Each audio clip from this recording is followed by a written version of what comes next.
Hello friends, welcome to our YouTube channel. In this video, I'm going to tell you about how to fix battery drain problem in your Motorola smartphone. Before watching this video, if you have not subscribed to our YouTube channel, then subscribe to it and like our video. So let's start friends. First, you have to open your settings, press back, click on apps.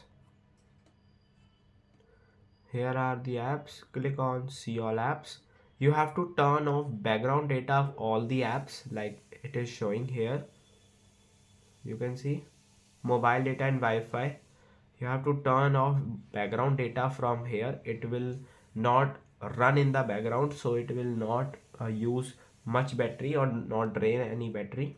Then you have to click on reset app preferences and restart your device. It will fix your battery drain problem. I hope you like this video. If you like this video, then subscribe to our YouTube channel for more helpful tips and tricks videos. See you next time.